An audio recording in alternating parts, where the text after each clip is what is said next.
নতুন ৬টি কূপ খনন ও ৫টি পুনঃখননের পরিকল্পনা সিলেট ফিল্ডে। ব্যয় হবে প্রায় ১৮০০ কোটি টাকা। চলতি বছরই যোগ হবে দৈনিক প্রায় ১৬.৫ কোটি ঘনফুট। সিলেটে লাইনচ্যুত তেলবাহী ওয়াগন উদ্ধার, রেলপথ সচল হলেও ৫ ঘণ্টা দেরিতে ছাড়ল কালনী এক্সপ্রেস। উপবনের যাত্রা বাতিল করায় চরম দুর্ভোগ। জরাজীর্ণ স্থাপনা ও শিক্ষক সংকট। ময়মনসিংহের চরাঞ্চলে বাড়ছে শিক্ষার্থী ঝরে পড়ার হার।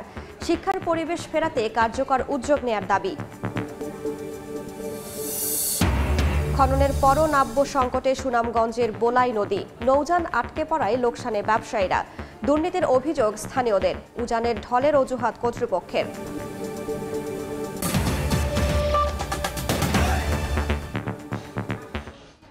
আমন্ত্রণ সময় সংবাদের নিয়মিত আয়োজন বিভাগীয় সময়ে। থাকছি সপ্তাহে ৭ দিন ভিন্ন ভিন্ন বিভাগের সংবাদ নিয়ে। আজ থাকছে সিলেট ও ময়মনসিংহ বিভাগ। সঙ্গে আছি আমি রাইসা জান্নাত। দেশের গ্যাস সংকট কাটাতে নতুন ৬টি কূপ খনন এবং ৫টি কূপ পুনঃখননের মহাপরিকল্পনা হাতে নিয়েছে সিলেট গ্যাস ফিল্ড কোম্পানি। এতে ব্যয় ধরা হয়েছে ১,৭৪২ কোটি টাকা। এর মধ্য দিয়ে চলতি বছরই দৈনিক ১৬,৪০,০০,০০০ ঘনফুট গ্যাস জাতীয় সঞ্চালন লাইনে সরবরাহ সম্ভব বলে মনে করছেন সংশ্লিষ্টরা। নৌশাদ আহমদ চৌধুরীর ক্যামেরায় ইকরামুল কবিরের রিপোর্ট। একের পর এক গ্যাস কূপ খনন ও পুনঃখননের মাধ্যমে সিলেট গ্যাস ফিল্ড কোম্পানি দেশের গ্যাস সেক্টরকে সমৃদ্ধ করে যাচ্ছে। শিগগিরই সিলেট ১০ নম্বর কূপ থেকে দৈনিক ২ কোটি ঘনফুট গ্যাস জাতীয় সঞ্চালন লাইনে সরবরাহ করতে যাচ্ছে কোম্পানি। ১,৭৪২ কোটি টাকা ব্যয়ে ৫টি কূপ পুনঃখনন এবং রশিদপুর ১১ ও ১৩, কৈলাসটিলা ৯, ডুপিটিলা ১, সিলেট ১০X ও সিলেট ১১ এই ৬টি নতুন কূপ খননের জন্য ইতোমধ্যে চায়না কোম্পানি সহ বিভিন্ন কোম্পানিকে দায়িত্ব দেওয়া হয়েছে। এ থেকে আরও দৈনিক ১২ কোটি ঘনফুট গ্যাস উৎপাদন করা সম্ভব হবে। কৈলাসটিলা ১-এর ওয়ার্ক ওভার হবে, রশিদপুর ৩ কূপের ওয়ার্ক ওভার হবে, বিয়ানীবাজার ২ ওয়ার্ক ওভারের আওতায় আছে এবং রশিদপুর ৭। এই ৫টা কূপের ওয়ার্ক ওভারও কিন্তু এই সময়ের মধ্যে আমরা শেষ করব। সব কিছু মিলে পেট্রোবাংলা সিলেট গ্যাস ফিল্ড কোম্পানিকে যে টার্গেট নির্ধারণ করে দিয়েছিল তা পূরণে সবাই সচেষ্ট রয়েছেন এবং এই সিলেট ১০ নম্বর গ্যাস কূপের পাশে আরেকটি নতুন কূপ খননের পরিকল্পনা নিয়েছে কোম্পানি। বর্তমানে সিলেট গ্যাস ফিল্ড কোম্পানির ১৬টি কূপ থেকে দৈনিক উৎপাদন হচ্ছে ১৩,৭০,০০,০০০ ঘনফুট গ্যাস।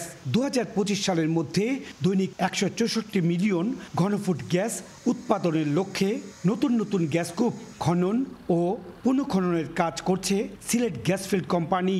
সিলেট 10-এর এই গ্যাস গ্যাদারিং পাইপলাইনটা যাবে, খুব শীঘ্রই এটা কমপ্লিট হয়ে যাবে। তো এটা হলে আরও ২০ মিলিয়ন গ্যাস কিন্তু আমাদের জাতীয় গ্রিডে চলে যাবে। পেট্রোবাংলার তথ্য অনুযায়ী দেশের বর্তমান দৈনিক গ্যাসের চাহিদা ৩৮০ কোটি ঘনফুট, বিপরীতে সরবরাহ রয়েছে ২৫০ কোটি ঘনফুট। ইকরামুল কবির, সময় সংবাদ, সিলেট। এ নিয়ে আলোচনা করতে এই মুহূর্তে সিলেটের শাহজালাল বিজ্ঞান ও প্রযুক্তি বিশ্ববিদ্যালয়ে আছেন সহকর্মী ইকরামুল কবির। তার সঙ্গে যুক্ত হচ্ছেন বিশেষজ্ঞ পেট্রোলিয়াম অ্যান্ড মাইনিং ইঞ্জিনিয়ারিং বিভাগের প্রধান অধ্যাপক ডক্টর মোহাম্মদ শফিকুল ইসলাম। সরাসরি চলে যাচ্ছি তাদের কাছে। ধন্যবাদ।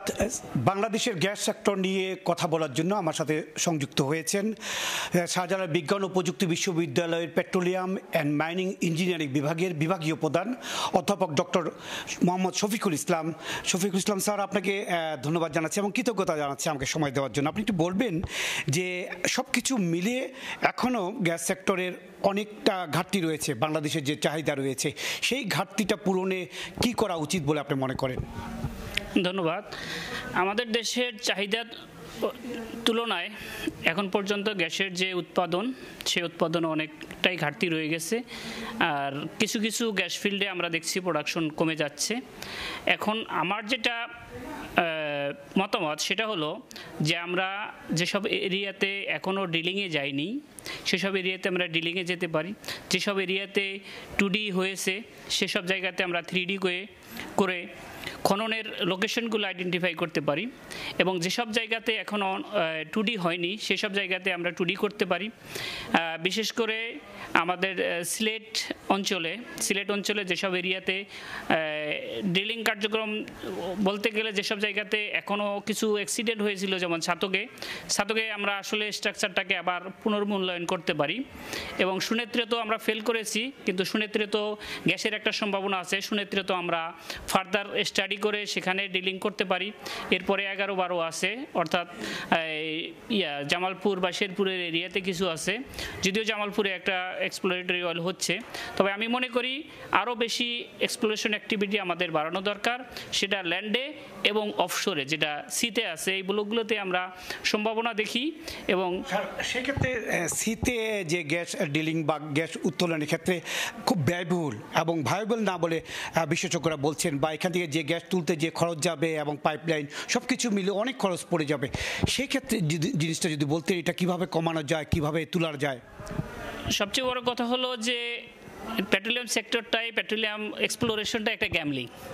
সেখানে কি পাবো আর কি পেলাম তার চেয়ে বড় কথা হলো যেহেতু সম্ভাবনা আছে, আমার প্রতিবেশী মিয়ানমার সেখানে গ্যাস পেয়েছে, আমরা কেন পাবো না? আর আমাদের যেটা বেসিন, এই বেসিনে আসলে সম্ভাবনা এখনও অনেক আছে এবং ওই সব জায়গাতে আমাদের ডিলিং করা যদিও ব্যয়বহুল, বাট একটা পিএসসির অধীনে একটা টেন্ডার হয়েছে এবং অনেকে পার্টিসিপেট করছে। আমরা আশা করছি যে সামনে একটা ভালো একটা ভবিষ্যৎ আমরা পাবো এবং এই পেট্রোলিয়াম তেল গ্যাস অনুসন্ধানে একটা সুদূরপ্রসারী একটা চিন্তাভাবনা পেট্রোবাংলা থেকে বা সরকার থেকে হচ্ছে এবং আমি সাধুবাদ জানাই।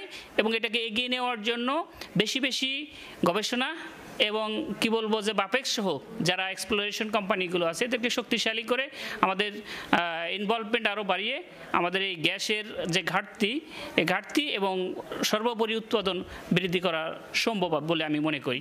সেক্ষেত্রে এই সেক্টরে আরও বাজেট বাড়ানোর প্রয়োজন কি আপনি মনে করছেন? অবভিয়াসলি, কারণ এখানে আপনার বাজেট ছাড়া তো আসলে পেট্রোলিয়াম ইন্ডাস্ট্রিতে ছোটো মোটো প্রজেক্ট বলতেও 100 কোটি টাকা, 1000 কোটি টাকা লাগে। সেক্ষেত্রে অবশ্যই এখানে বাজেট বৃদ্ধি করতে হবে। তবে আসার কথা হলো যে সিলেট গ্যাস ফিল্ড বেশ কিছু তারা 3D বা 3D করেছে এবং এক্সপ্লোরেটরি অয়েল করেছে, তারপরে ওয়ার্ক ওভার করেছে এবং আমি মনে করি ওনারা সবগুলোতে সফল হয়েছে এবং এই সফলতাটাকে কাজে লাগিয়ে আমরা আরও আগাবো। আরেকটা সম্ভাবনা হলো সেটা হলো যে আমাদের গ্রেটার ডেপথে যাওয়ার চিন্তা ভাবনা চলছে, সিলেট 10x।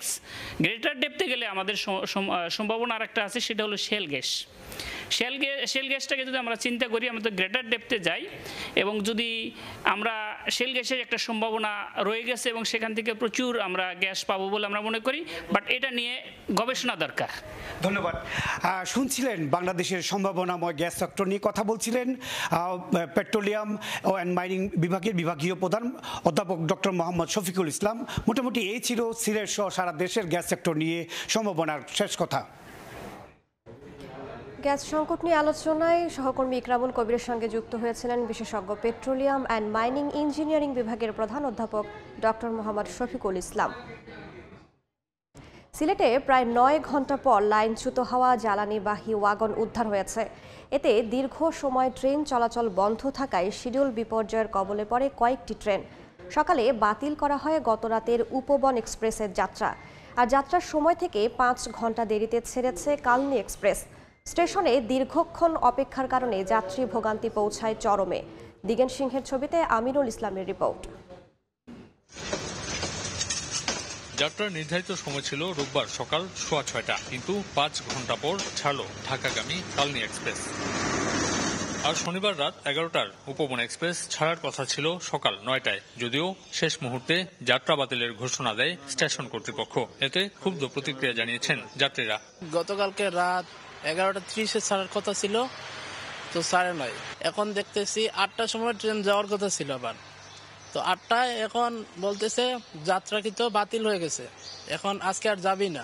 পরবর্তীতে আপডেট দিলে সকাল 6টা বা 7টার মধ্যে ছাড়তে পারে, সকাল 6টা-7টার মধ্যে ছাড়ে না। এখন আবার মাইকে ঘোষণা করলো যে আমাদের ট্রেন আজকের জন্য ক্যান্সেল করে দিয়েছে। রাতটা যেভাবে কাটছে আসলে কল্পনার বাইরে। এদিকে ট্রেন তো অফ, ট্রেন বারবার টাইম চেঞ্জ করতেছে, প্লাস আমরা বাস কাউন্টারে গেলাম, একটা বাস কাউন্টারে কোনো টিকিট নাই। এর আগে শনিবার রাত 10টার পর সিলেটের দক্ষিণ সুরমা উপজেলার জলকোটকান্দি এলাকায় লাইনচ্যুত হয় চট্টগ্রাম থেকে ছেড়ে আসা জ্বালানি তেলবাহী ওয়াগন। প্রায় 9 ঘন্টা উদ্ধার তৎপরতার পর লাইনচ্যুত হওয়া ওয়াগন উদ্ধার করে রিলিফ ট্রেন সচল হয় সিলেটের সঙ্গে সারা দেশের রেল যোগাযোগ। রেল কখনো ইচ্ছাকৃতভাবে কোনো ট্রেন যাত্রা বাতিল করতে চায় না। এখন যেহেতু ওই ট্রেনটা ঢাকা গেলে আবার জন্তিকা হয়ে আসবে, তখন ওই ট্রেনটা ওখানে একটা সমস্যা হয়ে যাবে, যেহেতু যাত্রী ওখানে ভোগান্তি হবে, সেজন্য শিডিউল ঠিক রাখতে এখানে এই ট্রেনের যাত্রা বাতিল করা হয়েছে।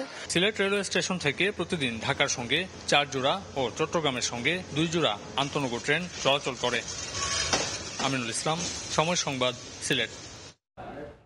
বিভাগীয় সময় আরও থাকছে। প্রকল্পের মেয়াদ 3.5 মাস থাকলেও কাজ হয়েছে অর্ধেক। ভূমি অধিগ্রহণ জটিলতায় আটকে জামালপুরে নান্দিনা সেতু নির্মাণ, দ্রুত শেষ করার দাবি। সিলেটের তামাবিল স্থলবন্দর দিয়ে কমেছে পাথর আমদানি। ব্যবসায়ীরা বলছেন, ওজনের সময় পাথরের সঙ্গে চলে আসা মাটি ও বালু ছাড় না দেয়ায় আমদানি থেকে মুখ ফিরিয়ে নিচ্ছেন তারা। এতে বিপাকে পড়েছেন বন্দর কেন্দ্রিক প্রায় 2000 শ্রমিক। ওজন নীতিমালায় কোনো ছাড় দেয়া হবে না বলে জানিয়েছে বন্দর কর্তৃপক্ষ। অপু বণিকের রিপোর্ট, ছবি তুলেছেন দিগেন সিংহ। ভারত থেকে ট্রাক ভর্তি পাথর সিলেটের তামাবিল ও শেওলা স্থলবন্দর দিয়ে আসছে বাংলাদেশে। তবে গেল 2 মাস ধরেই অনেকটাই কমে গেছে ব্যস্ততা। আমদানিকারকরা বলছেন, ভারতে খনি থেকে সরাসরি ট্রাকে পাথর বোঝাই করা হয়। এতে পাথরের সঙ্গে বালু ও মাটি চলে আসে, কিন্তু ওজন করার সময় বন্দর কর্মকর্তারা মাটি ও বালুর ওজন ছাড় দিচ্ছেন না। এতে লোকসানের সংখ্যায় আমদানি কমিয়ে দিয়েছেন তারা। এটা কিন্তু বর্তমানে কাস্টমস বা পোর্ট কর্তৃপক্ষ কেউ এটা ছাড় দিচ্ছে না। 4 ভাগের থেকে এখন 1 ভাগে চলে আসছে গাড়ি। এখনো সরকারের কাছে আমাদের আবেদন যে আমাদের এই বিষয়গুলো একটু খতিয়ে দেখবে। বন্দর কর্তৃপক্ষের কঠোর অবস্থানে ব্যবসায়ীদের আমদানি কমানোর সিদ্ধান্তে বিপাকে পড়েছেন বন্দর কেন্দ্রিক প্রায় 2000 শ্রমিক। আগে প্রতিদিন একটা করে গাড়ি কাজ করতাম, বাচ্চা কাচ্চা নিয়ে ডাল চাউল খাইতে পারতাম। এখন আমরা সপ্তাহে 1 গাড়ি পাই না। দেখা গেছে আমাদের 2 জন লেবার 3 দিন 4 দিনও একটা গাড়ি পায় না। এমন পরিস্থিতিতে তামাবিল বন্দর কর্তৃপক্ষ বলছেন, পাথর ওজন করার ক্ষেত্রেও যে নির্দেশনা রয়েছে তার বাইরে কোনো পদক্ষেপ নেবেন না তারা। বালি এগুলোর একটা ছাড় পেতেন, এগুলো এখন আসলে পাচ্ছেন না, বিধায় তারা মনে হয় ব্যবসা বন্ধ রেখেছেন। আসলে এগুলো তো আমাদের বন্দর ঊর্ধ্বতন কর্তৃপক্ষ যে নির্দেশনা দেয়, আমরা ওই নির্দেশনা অনুযায়ী কাজ করি। বন্দর কর্তৃপক্ষের তথ্য মতে তামাবিল স্থলবন্দর দিয়ে 2 মাস আগেই দৈনিক 1200 ট্রাক পাথর আমদানি হলেও বর্তমানে তা নেমেছে 300 থেকে 400 ট্রাকে। ভারত থেকে আমদানিকৃত পাথরের সাথে কাদামাটির সংমিশ্রণ থাকায় 15% ছাড় পেলেও এখন ব্যবসায়ীরা পাচ্ছেন না সেই কাঙ্ক্ষিত ছাড়, যার কারণে সরকার রাজস্ব খাতে প্রতিদিন হারাচ্ছে প্রায় 1.5 কোটি টাকার মতো রাজস্ব। ব্যবসায়ীদের দাবি, এই সংকট নিরসনে দ্রুত 15% ছাড় পুনর্বহাল করে তাদের এই ব্যবসাকে সমুন্নত রাখার। তামাবিল স্থলবন্দর থেকে অপু বণিক, সময় সংবাদ, সিলেট। খননের পরেও সুনামগঞ্জের তাহিরপুরের বোলাই নদীর নাব্য সংকটে আটকা পড়ছে ছোট বড় অসংখ্য নৌযান ও হাউসবোট। এতে ক্ষতির মুখে পড়েছেন ব্যবসায়ী ও নৌযান মালিকরা। এজন্য নদী খননে অনিয়ম ও দুর্নীতিকে দায়ী করেন তারা। স্থানীয় পানি উন্নয়ন বোর্ড বলছে, অনিয়ম নয়, উজানের ঢলে নদীগুলো ভরাট হয়েছে। হিমাদ্রি শেখর ভদ্রের তথ্য ও এবাদুল হক রুজেনের ছবি নিয়ে রিপোর্ট। পাখির চোখে দেখে বোঝার উপায় নেই নদী নাকি খাল, এমনই অবস্থা সুনামগঞ্জের তাহিরপুরের বৌলাই নদীর। 73 কিলোমিটার দীর্ঘ বৌলাই নদীতে ভরা বর্ষায় 45 মিটার প্রস্থে পানি প্রবাহিত হলেও শুষ্ক মৌসুমে 4 মিটার প্রস্থে পানি প্রবাহিত হয়ে পরিণত হয় সরু খালে। নাব্য সংকটে আটকা পড়েছে ছোট বড় অসংখ্য নৌযান ও হাউসবোট। নদীর 2 তীরের বিভিন্ন স্থানে জেগেছে চর, কোনো স্থানে আবার পায়ে হেঁটে নদী পারাপার হচ্ছেন পথচারীরা। নদীটা ভালোভাবে খননই করা হয় নাই, ওই দিক দিয়ে ডেজার দিয়ে খনন করছে, আর এই পাশে মনে করেন বেকু দিয়ে হালকা হালকা মাটি উঠাইছে, ভালোভাবে মাটি উঠায় নাই, যে কারণে বাদ পড়ছে, বাদের কারণে পাহাড়ের ডল নামতে পারে না ভালোভাবে। নদী খনন করার কথা ছিল 3 বার, কিন্তু সরকারে খনন করছে 1 বার। 1 বার নদী খনন করা হলে তো নদী আর আপনার সচ্ছল হয় না। অলস সময় পার করতেছি, বৈশাল হয়েছে, আপনার চলনের কোনো ব্যবস্থা নাই, নদীর নব্যতা হারায় ফেলাইছে। বাংলাদেশ পানি উন্নয়ন বোর্ডের অধীনে 2019-20 অর্থ বছরে বৌলাই নদীর 6,700 মিটার অংশ খনন করা হয়। এতে ব্যয় হয় 7,32,00,000 টাকা। স্থানীয়দের অভিযোগ, নদী খননে অনিয়ম দুর্নীতির জন্য দেখা দিয়েছে নাব্য সংকট। সরকারি টাকা কোনো কাজও লাগছে না, তো বিল তুললে নিছে তোমার খামসারি মেশিন দিয়ে তুললে নকল আমরা বুঝে থাকি। আমরা হাওড় অঞ্চলের মানুষ বেকার, মালামালের নৌকা আইতে অনেক সমস্যা হয়। স্থানীয় পানি উন্নয়ন বোর্ড বলছে অনিয়ম নয়, উজানের ঢলে নদীগুলো ভরাট হয়েছে। পাহাড়ি ঢলের কারণে পাহাড়ি থেকে পলি আসার কারণে ভরাট হয়ে যাচ্ছে। সার্ভে করে এগুলো খননের জন্য প্রয়োজনীয় পদক্ষেপ নেওয়া হবে। 19টি নদীতে প্রায় 441 কিলোমিটার দীর্ঘ আমরা খননের জন্য প্রস্তাব রেডি করেছি। অনুমোদন হয় তাহলে আমরা 19টি নদী আমরা খনন করবো এবং এখানে 441 কিলোমিটার দৈর্ঘ্যে আমার নদীটি খনন হলে। সুনামগঞ্জ জেলায় ছোট বড় 16টি নদী রয়েছে। সময় সংবাদ, সুনামগঞ্জ। হবিগঞ্জের বাজারে দেশীয় মাছের সরবরাহ কিছুটা কমলেও দাম রয়েছে সহনীয় পর্যায়ে। সকাল থেকে হাক ডাকে সরব শহরের শায়েস্তানগর মাছের বাজার। তবে হাওরে মাছ কম ধরা পড়ায় বাজারে সরবরাহ কম। এরপরও বাজারে মাছের দাম স্থিতিশীল রয়েছে। মাগুর 700 থেকে 800 এবং বোয়াল ও শোল 600 থেকে 800 টাকা কেজি দরে বিক্রি হচ্ছে। এছাড়া রুই, শিং ও কাতল মিলছে কেজি প্রতি 400 থেকে 500 টাকায়।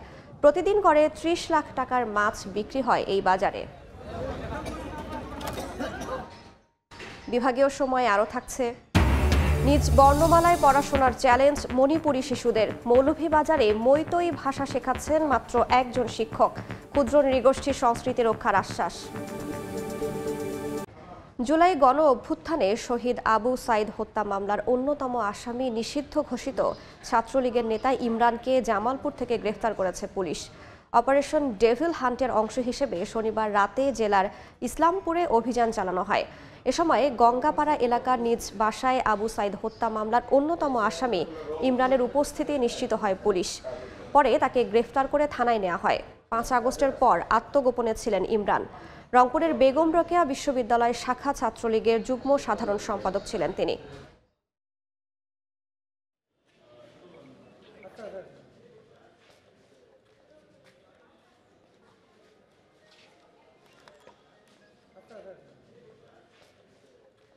বেগম রোকেয়া বিশ্ববিদ্যালয়ে পড়াকালীন সময়ে সে ছাত্রদের সাথে, বৈষম্যবিরোধী ছাত্রদের সাথে বিভিন্ন সময়ে তাদের ধাওয়া পাল্টা দেওয়ার ঘটনা ঘটেছে এবং ওখানকার বিশ্ববিদ্যালয়ের টিচারদের সাথেও তার ধাওয়া পাল্টা দেওয়ার ঘটনা আছে, যার কারণে তাকে ওখানে বহিষ্কৃত করা হয়েছে। আমরা তার বাসা গঙ্গাচড়া থেকে গ্রেপ্তার করি।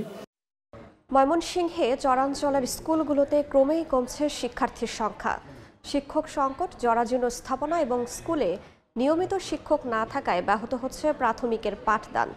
অভিভাবকরা বলছেন, প্রাথমিক স্কুলে সন্তানদের শিক্ষার পরিবেশ ফিরিয়ে আনতে উদ্যোগ নিতে হবে সংশ্লিষ্টদের। গ্রামের প্রাথমিক শিক্ষার বেহাল চিত্র নিয়ে বিস্তারিত উবাইদুল হকের রিপোর্টে ছবি তুলেছেন হোসেন আলী। ময়মনসিংহের ঝাপারকান্দা সরকারি প্রাথমিক বিদ্যালয়। টিনশেডের স্থাপনার 4টি কক্ষের 3টি তালাবদ্ধ। একটি কক্ষে চলছে পাঠদান। তাও আবার 3 শ্রেণীর শিক্ষার্থীদের একসঙ্গে পাঠদান করাচ্ছেন একজন মাত্র শিক্ষক। বাকি আরো 2 জন শিক্ষক থাকলেও উপস্থিত নেই কেউ। এখানে 3টে ক্লাস করানো হচ্ছে, একটা হলো প্রাক প্রাথমিক, প্রথম শ্রেণী এবং দ্বিতীয় শ্রেণী। ছাত্রছাত্রীর উপস্থিতি কম, আর এই যে অনেক দুর্গম এলাকা। সদর উপজেলার বুরুরচর ইউনিয়নের মধুমারি সরকারি প্রাথমিক বিদ্যালয়ে হাজির সময় সংবাদ। স্কুলটিতে লাল সবুজের পতাকা উঠছে, তবে স্কুলে দেখা নেই কারো। ঘড়ির কাঁটায় এখন দুপুর 1টা, অথচ এই বিদ্যালয়ের সবগুলো শ্রেণীকক্ষই তালাবদ্ধ। নেই কোনো শিক্ষক। যে কয়েকজন শিক্ষার্থী সকালে এসেছিলেন তারাও শিক্ষক না পেয়ে চলে গেছেন। এমনই বেহাল অবস্থা চরাঞ্চলের বেশিরভাগ সরকারি প্রাথমিক বিদ্যালয়ের। খবর পেয়ে আসেন স্কুলটির দপ্তরি কাম নৈশ প্রহরী। তার দাবি, শিক্ষকরা আসেন নিয়মিত, যদিও হাজিরা খাতার স্বাক্ষরে দেখা যায় স্পষ্ট গরমিল। মাহবুব আসছে দেখে ওনার 2 দিন সই আছে, আর বাকি 2 জনের কোনো সই নাই। কারণটা কি? মানে আসলে তো সই থাকতো, তাই না? আমি এটা বলতে পারবো না। দেয়া যেত ছাত্র নাই, ছাত্র থাকলে মাস্টার নাই। 5 পাস করে আনলে আমার নাম লেখবার কই গেল হইতাম না। শিক্ষা কর্মকর্তারা বলছেন, স্কুলে শিক্ষার্থীর উপস্থিতির হার বাড়াতে কাজ করছেন তারা। মনিটরিংটা জোরদার করতে হবে, যাতে আমাদের সকল কার্যক্রম বিদ্যালয়ে যথাযথভাবে চলে। পরিসংখ্যান বলছে 2019 সালে ময়মনসিংহ জেলায় শিক্ষার্থী ছিল 10,15,467 জন, সেখানে কমে 2024 সালে 7,43,166 জন। জেলায় 2140টি সরকারি প্রাথমিক বিদ্যালয়ের মধ্যে জরাজীর্ণ স্থাপনায় পাঠ কার্যক্রম চলছে 24টি প্রাথমিক বিদ্যালয়ে। ওবায়দুল হক, সময় সংবাদ, ময়মনসিংহ। নিজ ভাষায় পড়াশোনা করতে চ্যালেঞ্জের মুখে মৌলভীবাজারের মণিপুরী শিশুরা। মুখে বলতে পারলেও চেনে না বর্ণমালা। কমলগঞ্জ উপজেলার আদমপুরে মৈতৈ ভাষা শেখাচ্ছেন মাত্র একজন শিক্ষক। আর ক্ষুদ্র নৃগোষ্ঠীর ভাষা সংস্কৃতি রক্ষার আশ্বাস স্থানীয় প্রশাসনের। শাহ অলিদুর রহমানের পাঠানো তথ্য ও মোহাম্মদ ইয়ারুব আহমদের ছবি নিয়ে রিপোর্ট। মৌলভীবাজারের কমলগঞ্জের হক্তিয়ারখোলা গ্রাম। প্রতি শুক্রবার সকালে একদল শিশু কিশোরের গন্তব্য অবসরপ্রাপ্ত স্কুল শিক্ষিকা বৃন্দা রানী সিনহার বাড়ির দিকে। সেখানে টিনশেড ঘরের এক চিলতে বারান্দায় শুরু হয় মণিপুরীদের মাতৃভাষা মৈতৈ ভাষায় পাঠদান।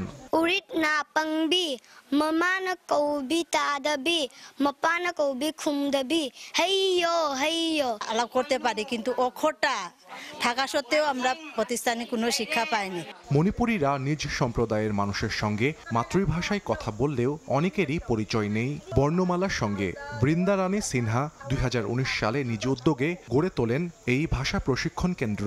তার হাতে গড়া প্রতিষ্ঠান থেকে প্রায় 6 বছরে মৈতৈ ভাষায় লেখা ও পড়ার দক্ষতা অর্জন করেছেন শতাধিক শিক্ষার্থী। এটা খুবই জরুরি। সমস্ত কার্যক্রম সরকারি সহায়তা ছাড়া বাঁচিয়ে রাখা একেবারে সম্ভব না। এই সাংবিধানিক ও প্রাতিষ্ঠানিকভাবে শিশুরা যদি এই শিক্ষা কারিকুলামে অন্তর্ভুক্ত হয় তাহলে শিশুরা স্কুল পর্যায়ে পড়তে পারবে। মণিপুরী সহ সকল ক্ষুদ্র নৃগোষ্ঠীর মাতৃভাষা ও সংস্কৃতি রক্ষায় উদ্যোগ নেওয়া হচ্ছে বলে জানিয়েছে উপজেলা প্রশাসন। আমরা ডিজিটাল প্ল্যাটফর্মে তাদের ভাষাগুলোর মাধ্যমে প্রস্তুত বিভিন্ন ডকুমেন্টারি সংরক্ষণ করে রাখবো। মৌলভীবাজারে মণিপুরী, খাসিয়া, ত্রিপুরা, গারো, মুন্ডা ও সাঁওতাল সহ পাহাড় ও সমতলের 29টি ক্ষুদ্র নৃগোষ্ঠীর লক্ষাধিক মানুষের বসবাস। সময় সংবাদ, মৌলভীবাজার। জামালপুরে ভূমি অধিগ্রহণ জটিলতায় থমকে আছে নান্দিনা সেতুর নির্মাণ কাজ। 2 বছরে সেতুটির কাজ হয়েছে মাত্র 50%। এতে দুর্ভোগ থেকে মুক্তি পাচ্ছে না কয়েক লাখ মানুষ। দ্রুত কাজ শেষ করার দাবি এলাকাবাসীর। তবে এলজিইডি বলছে ভূমি অধিগ্রহণের জন্য উদ্যোগ নেওয়া হয়েছে। জাহাঙ্গীর আলমের তথ্য ও আবুল কালাম আজাদের ছবি নিয়ে রিপোর্ট।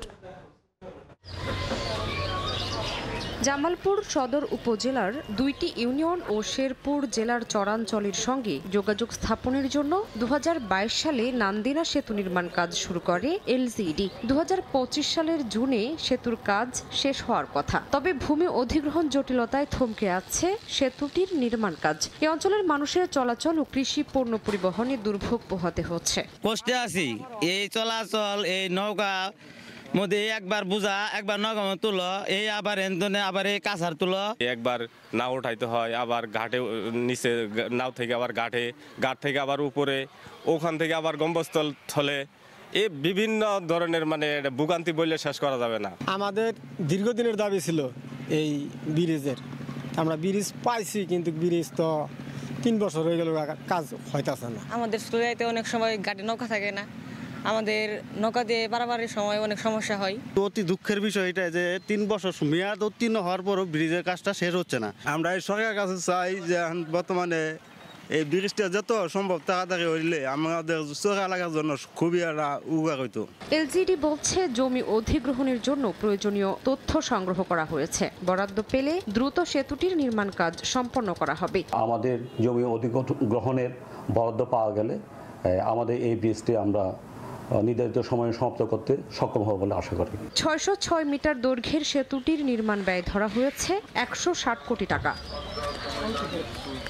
সময় সংবাদ, জামালপুর।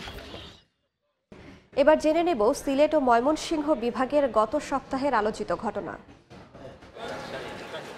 শেরপুরে অর্থ আত্মসাতের 92টি আলাদা মামলায় 9 ফেব্রুয়ারি গ্রেফতার করা হয় 2 সহোদরকে। পুলিশ জানায় ইটভাটায় বিনিয়োগের কথা বলে বিভিন্ন শ্রেণী পেশার 7 শতাধিক মানুষের কাছ থেকে প্রায় 100 কোটি টাকা দিয়ে পালিয়ে যায় কামরুজ্জামান সুজন ও কামরুল হাসান শাহিন। পরে ভুক্তভোগীরা মামলা করলে রাজধানী ঢাকার তুরাগ থানাধীন এলাকা থেকে গ্রেফতার করা হয় 2 ভাইকে। গ্যাস সংকটে দীর্ঘ ১৩ মাস বন্ধ থাকার পর ১৪ ফেব্রুয়ারি জামালপুরের সরিষাবাড়ির যমুনা সার কারখানায় শুরু হয় ইউরিয়া উৎপাদন কার্যক্রম। বিষয়টি নিশ্চিত করেন কারখানার উপপ্রধান প্রকৌশলী ফজলুল হক। বিভাগীয় সময়ের শীর্ষ সংবাদগুলো জানিয়ে দিচ্ছি আরও একবার। নতুন ৬টি কূপ খনন ও ৫টি পুনঃখননের পরিকল্পনা সিলেট গ্যাস ফিল্ডে। ব্যয় হবে প্রায় ১৮০০ কোটি টাকা। চলতি বছরই যোগ হবে দৈনিক প্রায় ১৬৫০ কোটি ঘনফুট। সিলেটে লাইনচ্যুত তেলবাহী ওয়াগন উদ্ধার। রেলপথ সচল হলেও ৫ ঘন্টা দেরিতে ছাড়ল কালনী এক্সপ্রেস। উপবনের যাত্রা বাতিল করায় চরম দুর্ভোগ। এবং জরাজীর্ণ স্থাপনা ও শিক্ষক সংকট। ময়মনসিংহের চরাঞ্চলে বাড়ছে শিক্ষার্থী ঝরে পড়ার হার। শিক্ষার পরিবেশ ফেরাতে কার্যকর উদ্যোগ নেয়ার দাবি।